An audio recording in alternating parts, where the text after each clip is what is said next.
तो अपना टॉपिक है मेंसुरेशन। मेंसुरेशन का मतलब क्या है कि अपने को कोई फील्ड दे रखा है, हाँ, कोई खेत दे रखा है, उसमें अपन कितना फसल उगा सकते हैं, या अपन को उसकी तारबंदी करनी है ना, फेंसिंग करनी है, तो उसमें कितना खर्चा आएगा, या फिर अपन को किसी दीवार को पेंट करना है, किसी घर के अंदर कितना सामान आ सकता है, कोई टेंट है उसके अंदर कितने लोग आ सकते हैं, कितनी, मतलब जहां पे भी कुछ सरफेस एरिया की बात है। किसकी बात है? एरिया की बात है, पेरीमीटर की बात है, या वॉल्यूम की बात है, तब अपन क्या नाम लेते हैं? मेंसुरेशन। 6th क्लास से चालू हो जाता है, 6th 7th 8th 9th 10th 11th 12th लगातार चलता है मेंसुरेशन। अब इसमें अपने पास 3 टर्म लिखी, इनको मैंने इसी क्रम में क्यों लिखा? सबसे पहले पेरीमीटर लिखा, उसके बाद में एरिया लिखा, उसके बाद में वॉल्यूम लिखा। इसका रीजन क्या है कि पेरीमीटर का मतलब है 1 डायमेंशन, मतलब पेरीमीटर का मतलब एक्चुअली अपन कह सकते हैं बाउंड्री, ठीक है। जैसे कोई सर्किल है तो सर्किल की बाउंड्री मतलब एक चक्कर काटने में अपन कितना चले, सर्किल में या फिर स्क्वायर में हो सकता है, या किसी भी शेप में हो सकता है। अब मान लो कि कोई शेप ऐसी है, स्टार है, अब इसका पेरीमीटर क्या बोलोगे? इसके अंदर ये अंदर वाला काम नहीं आएगा। पेरीमीटर मतलब सिर्फ बाहर बाहर का, मतलब इस पॉइंट से चालू किए, फिर यहां गए, यहां गए, यहां गए, यहां गए, ठीक है, और अपनी जगह जहां से चालू किए थे वहीं पे वापस आ गए। सिर्फ बाउंड्री को बोलते हैं पेरीमीटर। जैसे कोई मान लो खिड़की है, इस तरह की खिड़की है, स्क्वायर है और ऊपर कोई सेमी सर्किल है, इस तरह की खिड़की है, लेकिन अपने को सिर्फ बाउंड्री मेजर करनी है। तो पेरीमीटर क्या होगा? यहां से यहां तक। अपन मान लो यहाँ पे कोई आदमी खड़ा है, आदमी तो कैसे खड़ा होगा? कोई भी चीज खड़ी है, कोई तितली खड़ी है मान लो, ठीक है। अब उसको यहां से पहले यहां तक जाना है, फिर नीचे जाना है, फिर यहाँ पे, फिर यहाँ पे, मतलब ये वाली लाइन बाउंड्री में काउंट नहीं आई, काउंट नहीं होगी। पेरीमीटर में सिर्फ क्या काउंट होगा? यहां से लेकर वापस यहाँ पे आना। तो पेरीमीटर का मतलब समझे? पेरीमीटर सिर्फ किस में होगा? मीटर में। मीटर मतलब यूनिट, हो सकता है वो मीटर हो सकता है सेंटीमीटर हो सकता है मिलीमीटर हो सकता है किलोमीटर हो, ठीक है, कुछ भी हो सकता है, लेकिन सिंगल यूनिट होगी, यूनिट स्क्वायर नहीं होगा। यूनिट का मतलब पेरीमीटर।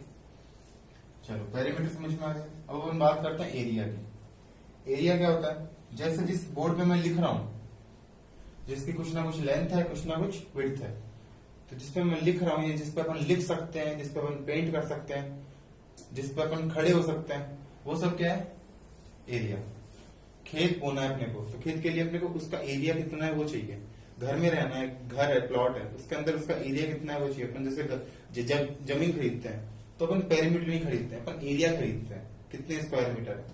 अपने को पॉपुलेशन देखनी है कि ये पॉपुलेशन कितने एरिया में है ना। जैसे दिल्ली में 10,000 लोग रहते हैं 1 किलोमीटर स्क्वायर के अंदर, तो किलोमीटर में नहीं बोलते हैं, किलोमीटर स्क्वायर में बोलते हैं। जैसे अपन बोलते हैं कि अपन को कुछ गज जमीन खरीदनी है, इतने गज, 2 गज जमीन, तो गज क्या है? वो गज स्क्वायर है। एक्चुअली वो नहीं है, सिर्फ गज नहीं है, वो 1 गज बाई 1 गज का स्क्वायर है, उसको बोलते हैं 2 गज जमीन। तो एरिया क्या है?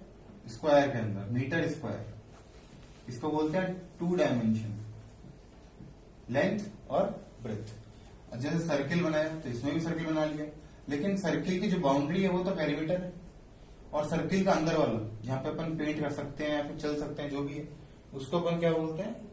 एरिया। और सर्किल का हो सकता है वो स्क्वायर का हो। मान लो यही शक्ल है, एक स्क्वायर है और स्क्वायर के ऊपर खिड़की है, सेमी सर्किल है, इस पूरे को क्या बोलेंगे?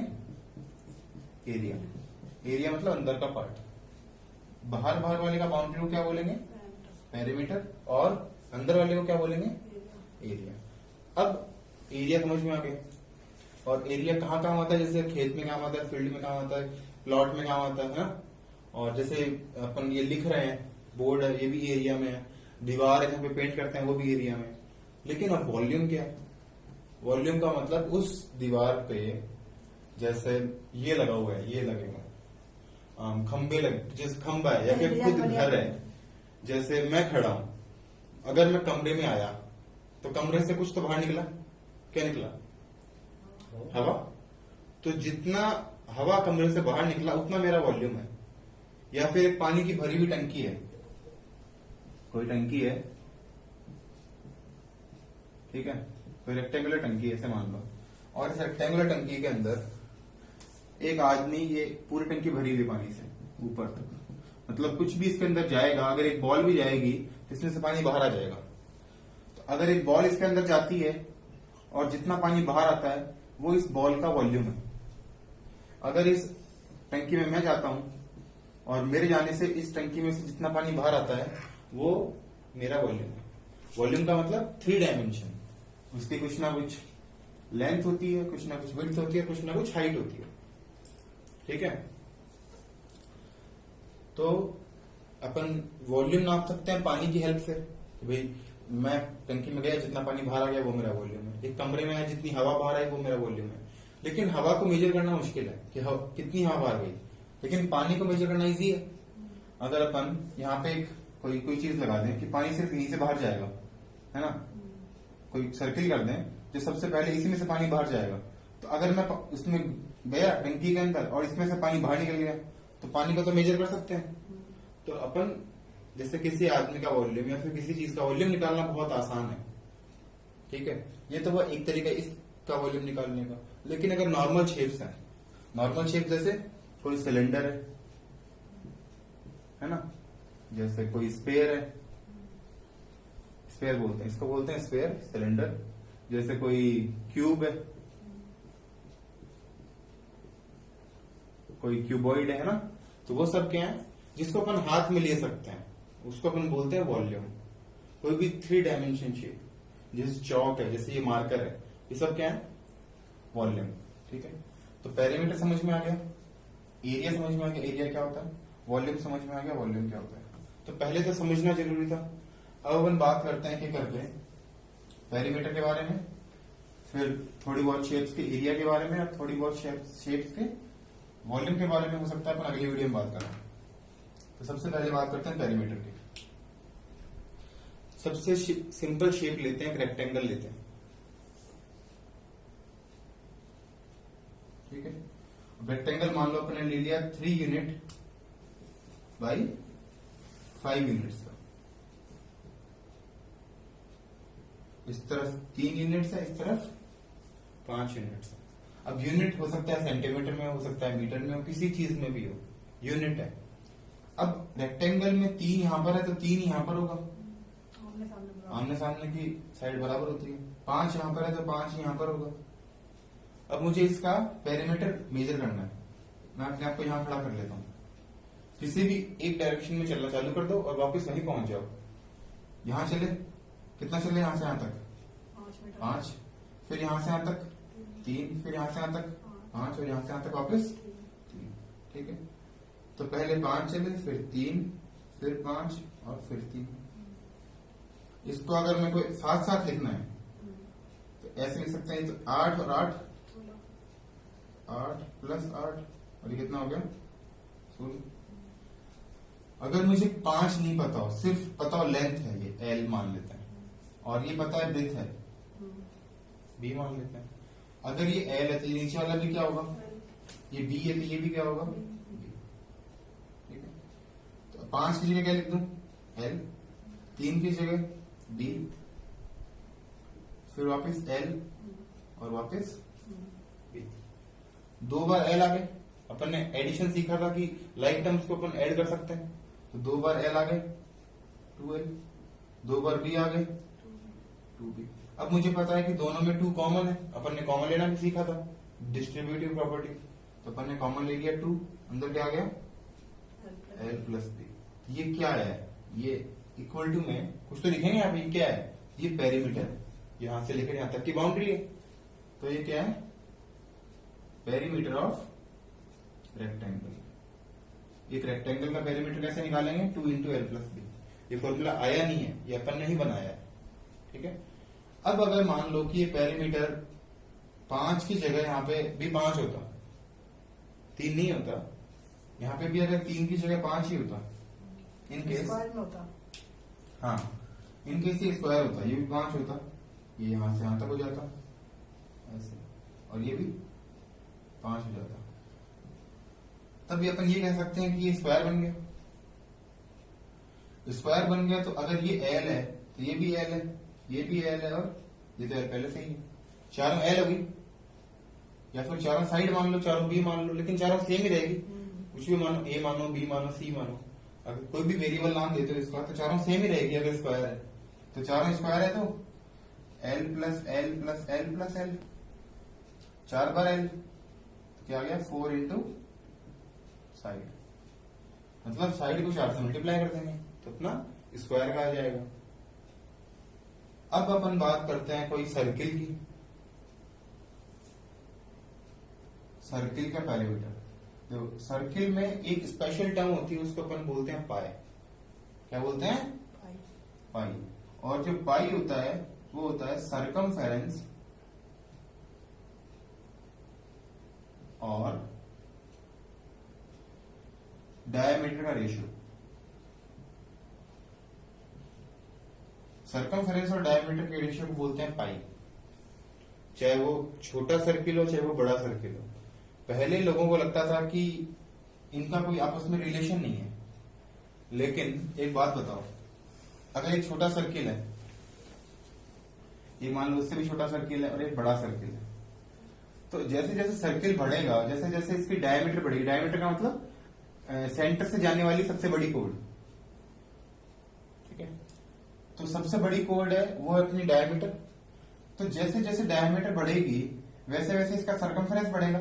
सरकमफेरेंस मतलब बाउंड्री, यहां से लेकर यहां तक। तो ये बढ़ा, ये बढ़ गया, ये कम हुआ, ये कम हो गया, ये और बढ़ा, ये और बढ़ गया। जैसे जैसे डायमीटर बढ़ रहा है वैसे वैसे सरकमफेरेंस भी बढ़ रही है। तो अपन क्या कह सकते हैं इसके लिए कि जो सरकमफेरेंस है वो डायमीटर के प्रोपोर्शनल है। प्रोपोर्शनल का मतलब होता है अगर ये बढ़ रहा है तो ये भी बढ़ रहा है, और ये घट रहा है तो ये भी घट रहा है। दोनों साथ साथ बढ़ेंगे, दोनों साथ साथ घटेंगे। अगर ऐसा है, सरकमफेरेंस और डायमीटर प्रोपोर्शन में है, तो उसको अपन लिख सकते हैं C equal to something into D. ये समथिंग, समथिंग क्या होता है? Constant of proportionality. अपन प्रोपोर्शनल साइन को हटाते हैं तो इक्वल टू लगता है और एक कांस्टेंट लगता है, तो C इक्वल टू क्या आ गया? पाई डी। अब D क्या है यहाँ पे? डायमीटर। डायमीटर कहां से कहां तक है? यहां से लेकर यहां तक। अगर ये डायमीटर है, ये दोनों क्या होगी इसकी? रेडियस। तो डायमीटर इक्वल टू 2r। इस डायमीटर की जगह अगर मैं 2r लिख दूं तो C इक्वल टू क्या आ जाएगा? Pi into 2r। ये कितना हो गया? C equal to 2 pi r। तो अपन ने 3 चीजों का पैरामीटर पढ़ा। सबसे पहले रेक्टेंगल का 2 इंटू एल प्लस बी, फिर parameter of square 4 into side, और ये पेरीमीटर बोल दो चाहे सरकमफेरेंस बोल दो, सरकमफेरेंस ऑफ सर्किल, सर्किल का 2 पाई आर। 3 चीजें बड़ी। अब अपन बात करते हैं इन तीनों के ही एरिया की।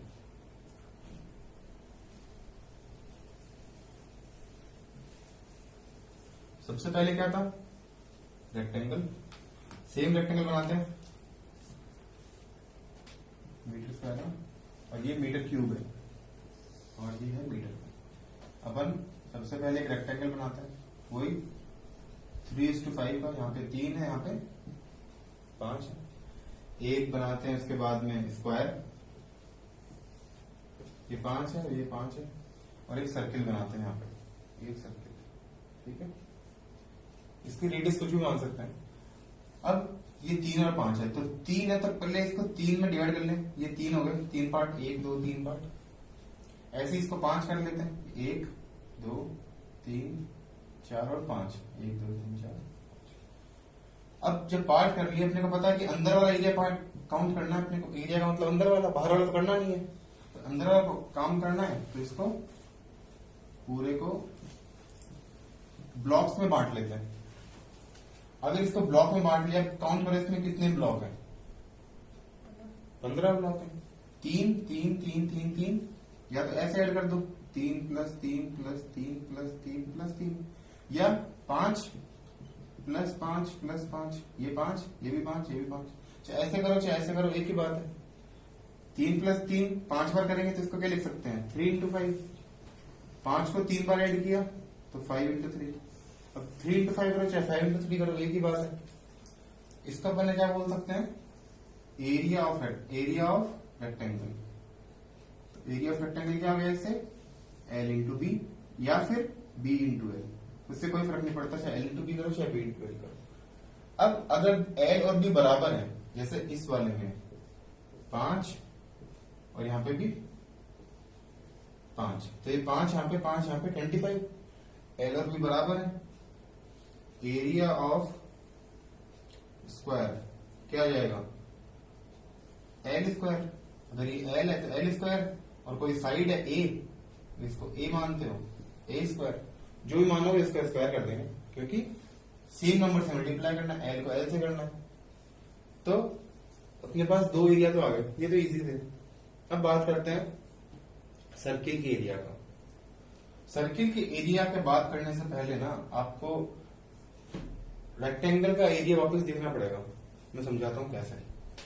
देखो रेक्टेंगल का एरिया देख लिया अपन ने, बिल्कुल सही बात है। अब एक बात बताओ मेरे को कि अगर मैं रेक्टेंगल के एरिया को थोड़ा चेंज कर दूं, थोड़ा चेंज मतलब यहां पे मान लो 3 है, यहां पे 5 है, इस लाइन को यहां से काट दूं, इतना 1 और 2 ऊपर है, यहां पे 3 है, ऐसे ही 1 और 2 आगे बना दूं, यहां पे 3 था ही, इसको उठा के, इस एरिया को उठा के यहां ले जाऊं, ये 1 ये 1 ये 1 ये 1 1 2 3 1 2 3, ये एरिया और ये एरिया सेम है। अगर मैं इसको उठा के यहां ले गया तो ये क्या बन गया, एक यहां पे 5, इसके नीचे भी 5, यहां पे एक इंक्लाइंट है, थोड़ा मुड़ा हुआ है, यहां पे भी मुड़ा हुआ है। अभी कितना है पता नहीं अपने को, ये कितना है पता नहीं, लेकिन ये बराबर है, ये पता है। अगर ये इसके बराबर है और ये ऊपर वाले नीचे वाले के बराबर है, तो अपन इसको क्या बोलेंगे पैरेललोग्राम। बताया था अंडरस्टैंडिंग क्वाड्रिलेटरल में मैंने बात की थी, आमने सामने वाली साइड अगर इक्वल है और पैरेलल है, लेकिन एंगल अगर 90 नहीं है तो वो पैरेललोग्राम था ही, तो ये पैरेललोग्राम है। अब बताओ कि अगर मैं इसी को यहां पे उठा के लेके गया हूं, अगर ये यहां पे नहीं होता तो ये एरिया किसका था रेक्टेंगल का। अब इसको हटा के यहां ले गए, ये एरिया किसका हो गया पैरेललोग्राम का। तो रेक्टेंगल का एरिया बोल दो चाहे पैरेललोग्राम का एरिया बोल दो, बात तो एक ही है, ठीक है। लेकिन पैरेललोग्राम के एरिया के अंदर ये वाली लाइन है ना, जो इंक्लाइंट लाइन है, ये काम नहीं आई। काम कौन सी आई स्ट्रेट वाली लाइन, जो लाइन 90 डिग्री बना रही है ना 3, काम तो यही आया, क्योंकि इसका एरिया भी 3 × 5 15 है, और अपन इसको यहां पे उठा के ले गए, इसका मतलब इसका एरिया भी 15 ही है, दोनों का एरिया सेम है। तो एरिया ऑफ पैरेललोग्राम भी क्या होगा हाइट इंटू बेस, बेस 5 है और हाइट 3 है, चाहे हाइट इंटू बेस बोल दो चाहे एल्टीट्यूड इंटू बेस बोल दो। अगर अपन बात करते हैं रेक्टेंगल की तो वो भी क्या है L इंटू बी, लेकिन L into B already 90 degree पर है, L और ये B ऑलरेडी किस पे है 90 डिग्री पे, और हाइट इंटू बेस भी क्या है 90 डिग्री पे। इसका मतलब जहां पे एंगल 90 डिग्री वाला है उसी को अगर मल्टीप्लाई करेंगे तो एरिया आएगा, बाकी इंक्लाइंट लाइन को मल्टीप्लाई करेंगे तो एरिया नहीं आएगा। क्या जरूरी है 90 डिग्री होना जरूरी है, उसमें हाइट इंटू बेस कर सकते हैं या लेंथ इंटू बेस कर सकते हैं। ये मैंने बात क्यों बताई ये बताता हूं। पैरेललोग्राम का एरिया है, अगर मैं पैरेललोग्राम को 2 इक्वल पार्ट में डिवाइड कर दूं इसके डायगोनल से, इसको मिटा देता हूं, ये पैरेललोग्राम हो गया, इसको मैंने अगर 2 इक्वल पार्ट में डिवाइड कर दिया, ये एक नीचे वाला पार्ट ये और एक ऊपर वाला पार्ट, तो ये दोनों इक्वल हो गए। 15 है तो 15 का हाफ यहां हो गया, 15 का हाफ यहां हो गया। ये शेप क्या है ट्रायंगल, तो ट्रायंगल का एरिया क्या हो जाएगा पैरेललोग्राम के एरिया का हाफ। ठीक है, एरिया ऑफ ट्राइंगल क्या हो जाएगा, एरिया ऑफ पैरेललोग्राम का हाफ। अब एरिया ऑफ पैरेललोग्राम क्या होता है, हाइट इंटू बेस, इसकी जगह लिख दिया हाइट इंटू बेस अपॉन 2, मतलब बेस इंटू हाइट का हाफ। ये हो गया ट्राइंगल का एरिया। अब मैंने ट्राइंगल का एरिया पैरेललोग्राम का एरिया बताया, लेकिन मेरे को बताना किसका था, अभी बात किसकी कर रहे थे, सर्किल की। तो सर्किल के अंदर ये सब कहां से आ गया, ये अब एक्सप्लेन करता हूं इस चीज को। ट्राइंगल का एरिया हो गया, पैरेललोग्राम का एरिया हो गया। अब बात करते हैं सर्किल की। ये एक सर्किल मान लो, इतना सेंटर है। अब इस सेंटर से अपने को एरिया निकालना है इस पूरे का। इस एरिया के लिए अपन ने क्या किया, इस सर्किल के अंदर बहुत सारे और छोटे छोटे सर्किल बना दिए, एक सर्किल, दो सर्किल, ठीक है।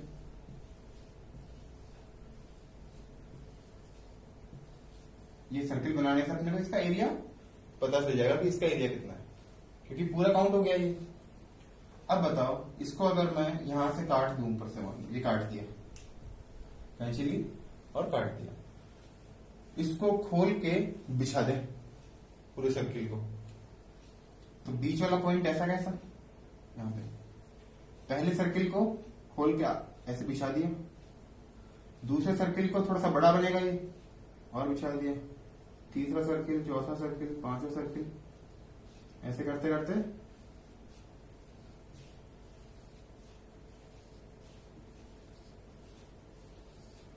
सारे सर्किल बन गए। यहां से लेकर यहां तक, ये यहां से यहां तक क्या है, यहां से लेकर यहां तक क्या है, रेडियस। वही सेंटर से लेकर लास्ट के पॉइंट तक क्या है, रेडियस, यहां तक ये क्या है, रेडियस। ठीक, अब बीच वाला पॉइंट तो ठीक है, लास्ट वाला जो सर्किल है उसका यहां से लेकर अगर मैं यहां खोल दूं और यहां से लेकर इसका यहां पर खोल दूं, ये जो बनेगा ये क्या बनेगा, ये वाली लाइन क्या बनेगी, इसको यहां पे लेगा, इसको यहां पे लेगा, ये क्या बनेगा, नहीं समझ में आया। इसको उठा के ये पूरा जो क्या है बाहर वाला सर्कमफ्रेंस, इस सर्कमफ्रेंस को उठा के यहां से यहां उठाया और यहां से यहां उठाया, क्या बन गया ये, पेरीमीटर ऑफ सर्किल। बोलो, अरे अगर कोई सर्किल है, समझ लो मेरी बात,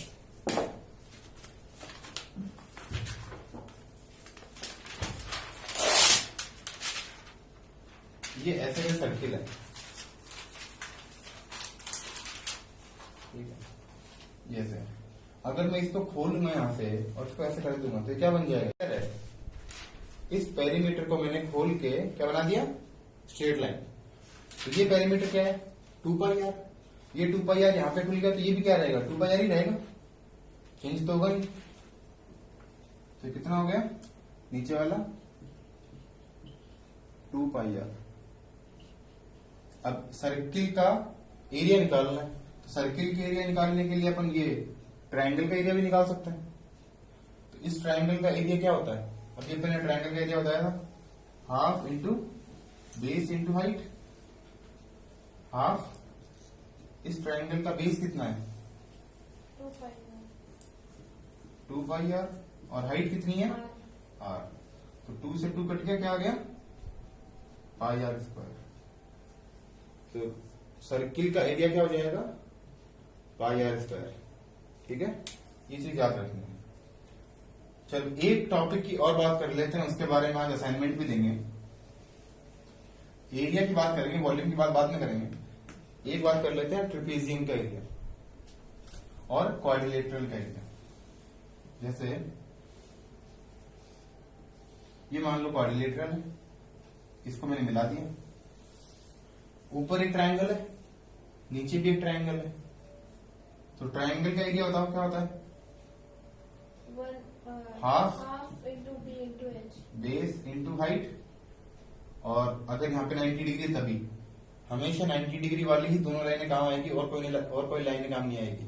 जब भी एरिया निकालना है तो बेस और हाइट में हमेशा क्या एंगल होना चाहिए, 90 डिग्री का, तभी एरिया निकलेगा, नहीं तो नहीं निकलेगा। अब ये इस ट्रायंगल का एरिया भी क्या होगा, वही half into base into height. इस ट्रायंगल के लिए, नीचे वाले के लिए और ऊपर वाले के लिए बेस तो सेम है, लेकिन हाइट अलग अलग हो सकती है। हो सकता है ये हाइट h1 हो सकता है ये हाइट h2, लेकिन बेस यहां से यहां तक है, बेस सेम है। तो इस h की जगह लिख दें h1, इस h की जगह h2 और दोनों को जोड़ दें, तो area of quadrilateral half into base into height 1 plus half into base into height 2। अब हाफ इंटू बेस दोनों में कॉमन है, हाफ इंटू बेस पहले वाले में क्या बच गया h1 प्लस दूसरे वाले में क्या बच गया h2। तो ये आ जाएगा एरिया ऑफ कोई भी क्वाड्रिलेटरल उसका, यहां से एक हाइट यहां से एक हाइट, बीच वाला बेस और ये हाइट 1 हाइट 2। अब अगर कोई क्वाड्रिलेटरल नहीं होके मान लो ट्रिपेजियम होता, ट्रिपेजियम में क्या होता है, दो लाइन पैरेलल होती है, ये लाइन इसके पैरेलल है, मुझे इसका एरिया निकालना है। अब इसका एरिया कैसे निकालेंगे, देखो दो अलग अलग ट्रायंगल कर लेते हैं, इस लाइन को ड्रॉ करके एक ट्रायंगल ऊपर वाला बन गया, एक ट्रायंगल नीचे वाला बन गया। अपने को ये पता है कि अगर दो लाइन पैरेलल है उनके बीच की हाइट हमेशा सेम रहेगी, ये हाइट हो ये हाइट हो हमेशा सेम रहेगी। अगर अपन नीचे वाले ट्रायंगल की बात करें तो ये इसका बेस है और ये इसकी हाइट है। ऊपर वाले ट्रायंगल की बात करें तो ये इसका बेस है, और अगर हाइट दिखानी है थोड़ा सा आगे दिखा दो, ये इसकी हाइट है। ये मैंने कैसे बनाया, ये एक और तरीके से दिखा देता हूं। मान लो ये एक ऐसे ट्रायंगल है, ठीक है। अब इसके अंदर मैं अगर इस पॉइंट से हाइट बनाने की कोशिश करूंगा तो बन ही नहीं पाएगा, क्योंकि इसके अंदर तो हाइट बनाऊंगा नहीं, बाहर ही हाइट ड्रॉ करनी पड़ेगी। तो इसको थोड़ा सा आगे बढ़ा दो इमेजिनरी, और इसको इससे मिला दो, क्योंकि 90 डिग्री पे चाहिए हाइट और बेस आपस में किस पे चाहिए, 90 डिग्री पे। तो ये हाइट और ये बेस, इसी तरह से मैंने यहां बनाया, ये हाइट और ये बेस। अब बताओ कि ये हाइट और ये हाइट सेम है, ये बेस पूरा और ये बेस सेम है, बेस सेम कैसे हो गया, हाँ क्या कर रहे हो। तो ये बेस अलग अलग है, ये बेस तो यहां से लेकर यहां तक है, बेस 1 मान लो, और एक बेस यहां से लेकर यहां तक है, बेस 2 मान लो।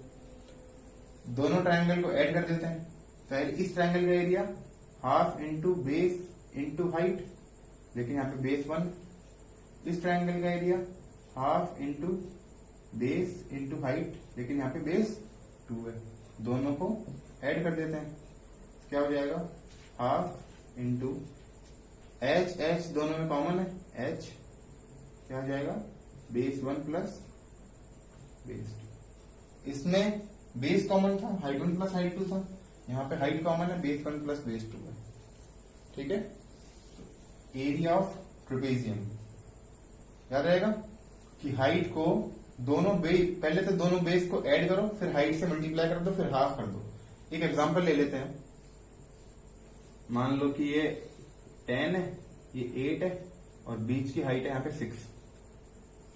इसका एरिया निकालना है, 8 और 10 को जोड़ दो 18, 18 को 6 के हाफ से 3 से मल्टीप्लाई कर दो, 18 गुणा 3 54, हाफ इंटू 6 इंटू दोनों का एडिशन 18। यहां पे हमेशा लिखना चाहिए कि इक्वल टू में क्या है, एरिया ऑफ ट्रेपेजियम। जब भी इक्वेशन सॉल्व करो तो इक्वेशन ही बनाओ, इक्वल टू के इस तरफ भी कुछ आना चाहिए, इक्वल टू के इस तरफ भी कुछ आना चाहिए। ऐसे नहीं सिर्फ ये सॉल्व कर लो, कभी कभी क्या होता है एरिया दे देते हैं और इनमें से कुछ पूछ लेते हैं, तो ऐसे अगर इक्वल टू नहीं लिखोगे तो कर नहीं पाओगे। तो 3 और 54, ठीक है। वॉल्यूम नेक्स्ट वीडियो में देखेंगे।